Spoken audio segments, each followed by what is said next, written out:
Hello my friends and welcome. My name is Dennis and this is the latest update from Ukraine. We have some breaking news about the Severodonetsk, but first let's zoom to the Kharkiv area where Russia has some sort of success.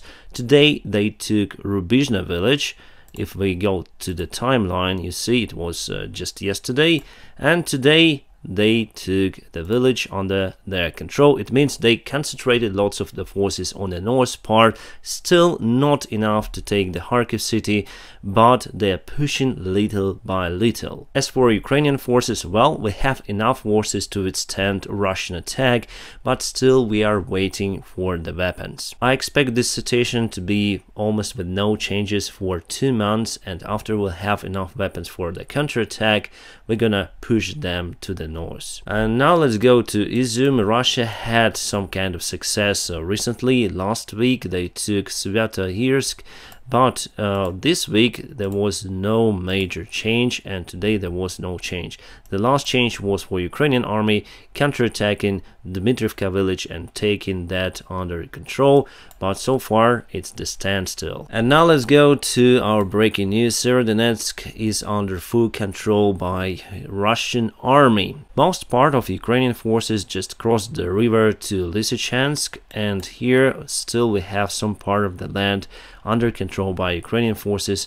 Hopefully our guys will cross the river successfully and join their friends in Lysychansk position. Today Russia pushed not just to Severodonetsk factory area, they pushed also from the south to the north. Here, if we go to the timeline, you'll see how vast attack and how fast it was today. So they took Barvinske, they took everything here, and including Bilohora. That's what concerns me the most, this part of the front line, which is very close to Lysychansk. But still, I do not expect Lysychansk would just fall easily to Russian hands. We gonna reinforce the city and it gonna withstand Russian attacks. My friends, we have defense lines over here, so we change position for the better place for defense. The idea about the Severodonetsk was to recapture the city, because as you remember, Russia captured the city. After that, Ukrainian troops recaptured the most part of it, and after that we let Russians to take it back, because we don't need to waste our soldiers for nothing. Now they're controlling the Severodonetsk, but for what cost? We caused them 2 attacks, 2 massive attacks using their troops. The weakest spot for Russian army is to fight in urban environment, and that is why they were actually devastated there. Yes, they were able to capture the city because still they have superiority in their forces. It's the second army in the world after all.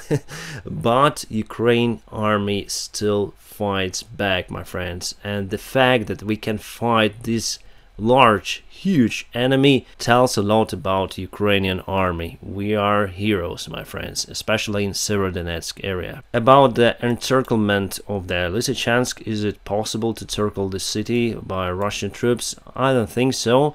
In nearby future they will not collect enough reinforcements to push towards Bilohorivka, so for sure they will not be successful in that part. And the distance here just 18 kilometers. Well, not a lot, but still Russia struggles even with that part of the small part of the front line, really. If we go to the south, well, there is no significant movement recently. Today there was no movement. Russia pushes towards this M03 road on the way to Bakhmut. They want to take the city, but my friends, as we see it, Russia struggles to use all of their forces across the front lines. They may have some local tactical success if they concentrate their forces just into one point, and that point used to be Severodonetsk. Is it bad that we lost the Severodonetsk? Well, it is. It's kind of bad that you're losing your cities, villages, but speaking about a strategy, my friends, it's better to save lives than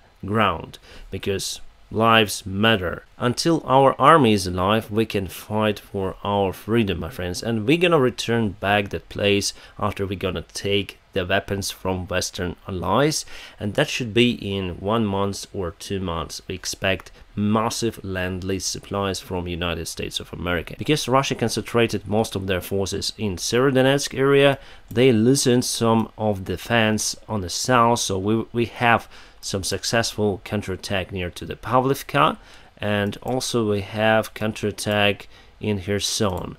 And was there any change?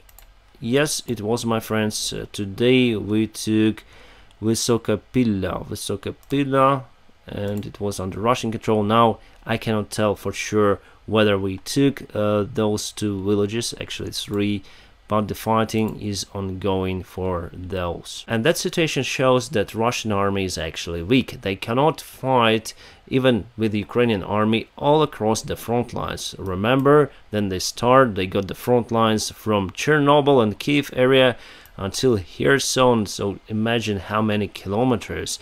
Now they concentrate just to one point to have some local tactical success. It will not bring them to victory. On the other hand, Ukrainian army is in lack of weapons. We are well motivated, but still we cannot fight with the Russians because they have lots of shells, lots of tanks, artillery, and they just throw everything as in Second World War. They don't care about the life losses. That is why they are losing lots of soldiers here in Ukrainian front lines. But for Ukrainian military command, it's very important to save the life of the soldier. That is why you see that we are trading the soil for the lives of our people, my friends. It will continue a little bit. I expect it to be finished in 1 or 2 months. Then we'll have enough weapons to perform massive counterattacks across the front lines. I personally expect that we're gonna start from Kherson, and after that will be Kharkiv, and finally the eastern part of Ukraine.